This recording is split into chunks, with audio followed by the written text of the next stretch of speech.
안녕하세요. 지극히 평범한 시민 지평씨입니다.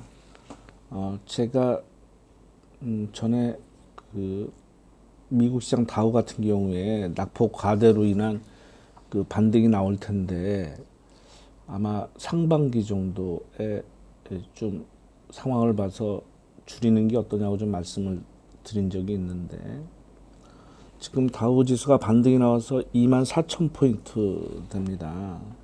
사상 최고치는 26,951포인트죠. 그래서 저는 이번 상반기 때 트럼프 대통령이 어떤 식이 됐든 간에 중국과의 무역 전쟁과 북한 핵을 해결한다고 굉장히 이렇게 계속 립 서비스를 할 겁니다. 또 본인이 잘 아는 그 뭐 자화자찬식으로 계속 선전을 해서 그 증시는 그때 반등이 나올 수 있다. 근데 월봉상으로 보면은 모양은 좀 쌍봉 모양이 나와서 저는 주봉 21선에 한 2만 5천 포인트, 그러니까 1000포인트 정도 그 정도 되면 저는 일단 정리를 하고 어느 정도 정리를 하고 2만 5천 포인트 정도를 강하게 뚫으면 그건 다시 생각을 해봐야 되는데 아마 그러지는 않을 거라고 생각합니다. 그래서 저는 지금 제 판단에는 그 하반기 때 그때 가서도 상황을 좀 봐야 되겠지만 저 같으면 S&P 500 선물 인버스 ETF를 매입하거나 아니면 은 ETF를 추가로 매입할 생각입니다. 그 미국이 과거에 그 1930년대 그 대공황 이후에 상업은행과 투자은행을 분리시키는 글래스 스티글법을 만들었죠.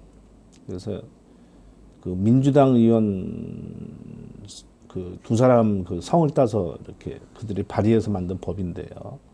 상업은행은 그냥 뭐 우리나라 지금 현재 은행하고 똑같은 기능이고 투자은행은 말 그대로 투자하는 은행이겠죠. 그래서 대공황 때 그 고객이 맡긴 예금, 뭐 자기들 돈도 마찬가지겠지만 주식하고 채권에 투자해서 완전히 망해버렸죠.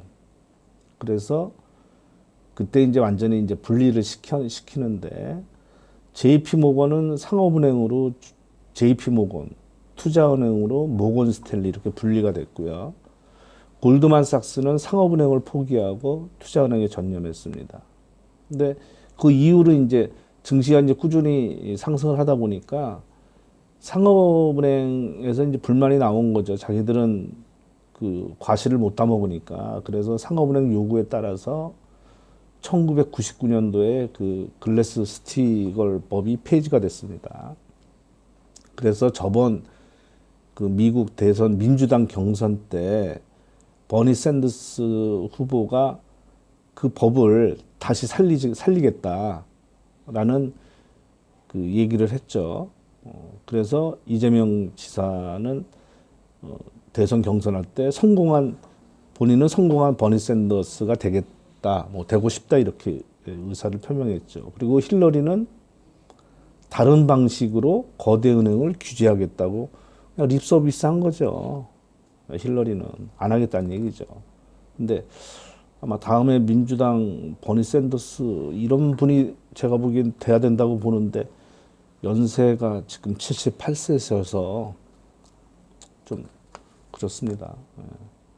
그래서 이렇게 이제 다시 또 합쳐져 가지고 하다가 이제 2008년도 서프라임을 맞은 거 아닙니까? 이제 CDO로 저번에도 말씀드렸지만 부채담보부 증권 신용도가 낮은 개인들이 빌린 주택담보대출금을 채권으로 묶어서 발행해가지고 갚을 능력도 없는 사람들 뭐 하여튼 이래가지고 하여튼 사단이 난 거죠. 근데 이게 지금 CLO로 넘어왔단 말입니다. CLO는 그 대출채권 담보부 증권이라고 하는데 그 지금 시장 규모가 한 7천억 불, 그러니까 783조 정도 된다고 그러는데 올해 아마 더 훨씬 더 유망하게 팔릴 거로 지금 예상들을 하던데 이게 개인에서 기업으로 간 겁니다. 그러니까 신용도가 낮은 기업들이 은행에서 빌린 대출금을 채권으로 묶어서 발행했는데 이걸 또 특히 레버리지론으로 그 자산담보대출로 전 세계 유통을 시켰단 말이죠. 그러니까 신용도가 낮은 개인에서 신용도가 낮은 기업으로 간 거예요. 그래서 우리나라도 조금 여기 들어갔다는 얘기가 있던데 CLO에 물론 등급은 좀 뭐 괜찮은 거로 좀 들어갔다는 얘기가 있는 것 같은데 그래서 아직은 괜찮습니다. 작년에 디폴트율이 2%에서 2.5%로 올랐다가 다시 1.6%로 떨어져서 지금은 괜찮은데 이게 금리가 오르거나 경기 침체 시에 이제 문제가 되는 거죠. 그래서 제가 그 빅쇼트와 인사이드 잡이라는 영화를 추천을 드렸었죠. 그래서 그 영화를 보시면 좀 이해하기가 좀 빠르지 않습니까? 그래서 사람들은 물론 증시에서 그렇게 반응하는 거는 단기적으로 맞습니다. 근데 지금 미국이 올해 금리를 한 번 인상 안 할 것 같은 뉘앙스잖아요. 갑자기 말이 바뀌었단 말이죠. 한 달 사이에.